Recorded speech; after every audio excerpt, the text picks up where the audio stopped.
Hello lovelies, you're welcome back to my channel. Thank you so much for clicking in. So today's video is for you watermelon lovers, and if you like ripe, juicy, red looking watermelon and you don't know how to select them, then stay tuned. This video is for you. In this video today I will be sharing with you 3 things. First one, I will be sharing 5 ways to know, to identify a ripe and ready to eat watermelon. Second one, I will be showing you how to cut your watermelon in a nice, easy way and in a presentable way. And thirdly, I will be showing you how to preserve your watermelon just so it stays fresh and reduce sogginess easily. So if this is what you're interested in, then please stay tuned. Remember to subscribe to my channel. Like I say always, it is entirely free to subscribe. Press the notification button, that way you know each time I put up a new video. And then let's meet in the comment section. Like this video if you do, share this video please, and let's get into it. So if you want to know a ripe, red, ready to eat watermelon, I have 5 steps or 5 tips for you. And the first one is, it should be heavy in proportion to the size. Like the size and the weight should be proportionate. They should be the same, any English you can find. So this one looks big and it feels heavy in my hand. So that's number 1 step to know a ripe and ready to eat watermelon. Number 2 is, it needs to have this yellow patch. Even though this yellow patch here is not very yellow, you will find that some have a very, very big yellow patch. Now, the more yellow it looks, the ready to eat and the sweeter it is. So if it's white looking, or the patch is not the surface area is not large, then maybe it's not ready to eat, guys. So look out for that when you want to pick your watermelon in the store. Number 3 things to look out for is the dark green area. So now the areas that are dark, that aren't yellow looking, should look very dark. So now this looks normal dark, not dark. So we'll cut it open, we will see, and we will get to know together. Now, number 3 is the tapping effect. So when you put it close to your ear and you tap it, it should have this dull sound to it. It means it is ready to eat. It shouldn't feel too light or too echoey to the ear. So that's another way to know. And the last but not the least way to know is there shouldn't be any cut, any bruise, anything around it. So this looks nice, fresh and clean. So it means it is ready to eat. It is healthy to eat. And those are the 5 steps. And remember, guys, to every rule there is an exception. So you might find a watermelon that's, matches one or all of these things I've said and still is not ready to eat when you open it up. So it might be an exception to these rules, but from everything I've learned, these are the general rules of thumb when it comes to picking a ripe, juicy, ready to eat watermelon. So next, I'm going to be talking to you about how to cut it, and stay with me. So before you cut it, make sure your hands are washed. The watermelon is washed. Some people wash it with white vinegar, or some people wash it with salt. Some people even wash it with soap. It's entirely up to you what you want to wash it with, but I am happy to wash it with just water. So I wash it on that running tap, and I'm happy to wash it scrupulously, and that will do for me. So whichever way you want to go your way, and make sure it's healthy and safe to eat. I'll go wash now. Just peel the label off there. Wash it with water on that running water. Yay, we're getting to the fun part, and that's the cutting of the watermelon. So I've used 2 knives, but if you have just the big or the small, just make do what you have. But I've used 2 because I believe I will need them both at some point. I've chosen a part to cut the watermelon into half. I don't know what side is the best. I just chose a part. Right, so you cut into 2 equal halves, and we'll then pick it up from there. We'll use 1 half for one method of cutting your watermelon, and the other half for the other method. I really hope you like these methods. If there are other methods, please make a video if you don't mind, and share it with us in the comment section, or share with me personally, and we'll then learn from one another. That's me just checking that the video recording is still ongoing. I've had cases where I've recorded videos and I didn't know I did not press record, so it's good to check time and again Be careful while using knives, just so you don't get yourself caught. This big knife is so sharp. Hey, so that's what I've got inside of the watermelon.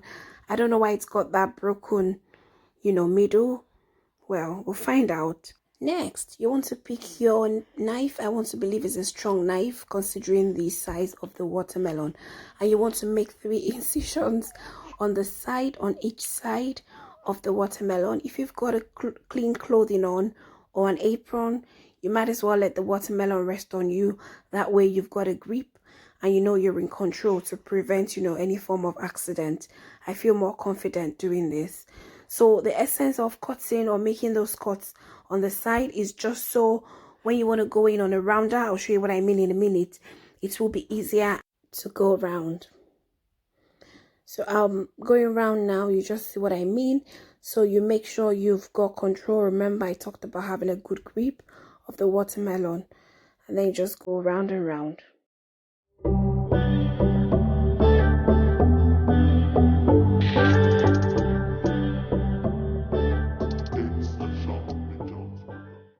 Now you want to form cubes, like the watermelon in cubes. So you begin to do what I'm doing right there. Cut in the longitudinal, then transverse way. And that way you have your cubes formed. Make sure your knife goes deep as much as possible. That way you make sure you're cutting the watermelon properly. You will see what I mean when I'm done doing mine. I realized I should have let the knife go deeper.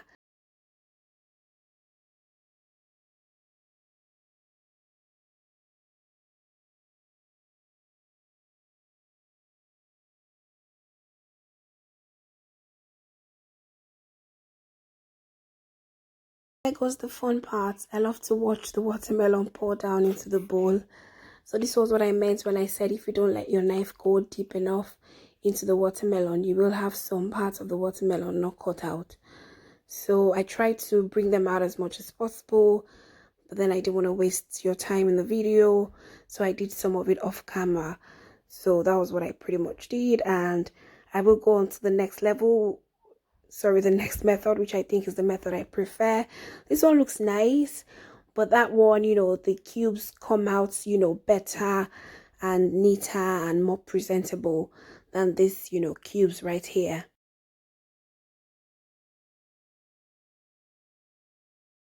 And here goes the second method. Just peel the back of the watermelon, peel, and I'll tell us what to do next.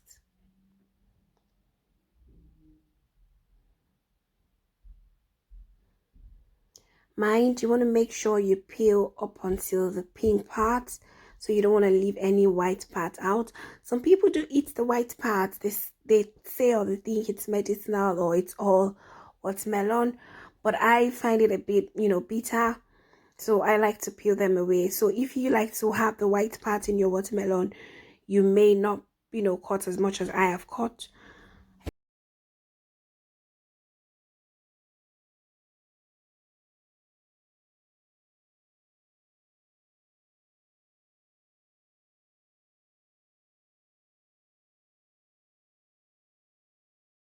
If you have something like this in front of you as well, you've peeled the back of your watermelon. I now want to begin the cube cutting.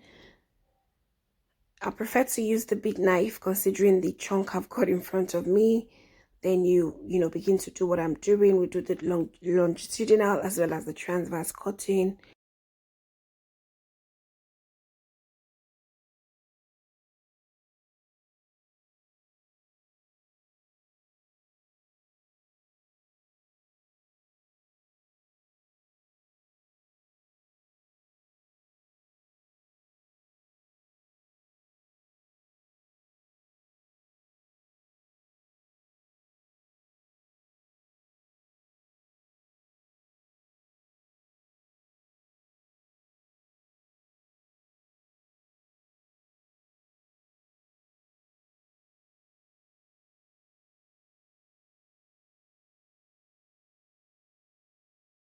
Next, you want to make sure you get a bowl that is bigger than the watermelon size and do like an inversion of the watermelon into the bowl, just like I have done.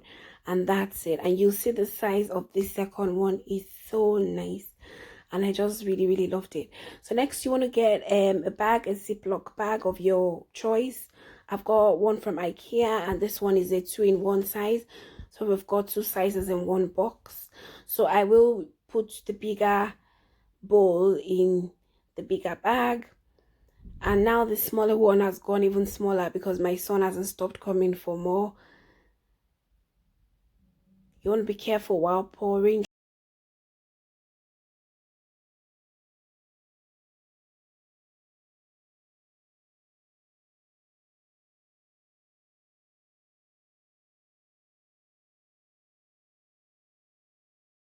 So we do the same for the other watermelon in the other bowl as well. Make sure that the ziplock is well locked, just so there is no air escaping into the bag. And that's the whole essence of using the ziplock. If you don't have a ziplock bag, what you can do is use an airtight bowl. Well, the whole idea is not letting air into the bowl or into the bag, and that's it. So you want to put it in the fridge, and whenever you go in to pick some for anybody, make sure that you put the container back and it's well tightened. And if it's a Ziploc bag like mine, make sure that you tighten the lock as well, and to stay fresh. I am a witness. I do this every time, and my watermelon stays fresh till I'm done eating them. So you can do this method. Some people keep in the freezer if you like. You can do the freezer method. And that's from the other one. That's from the first watermelon method we did. And I'm sure you didn't think I was going to chuck that one because I planned to eat it. So I ate it and I enjoyed it. And it was so yummy. I didn't think the watermelon was going to be sweet because it didn't have the yellow patch. It didn't obey some of the rules. But it was lovely. And this is another way to cut it. So I believe this one is pretty straightforward. For the kids, you can choose this method as well. Thank you so much for watching. I really appreciate. Please subscribe to my channel. It's entirely free to do so. Press the notification button and like this video. Thank you very much. Bye.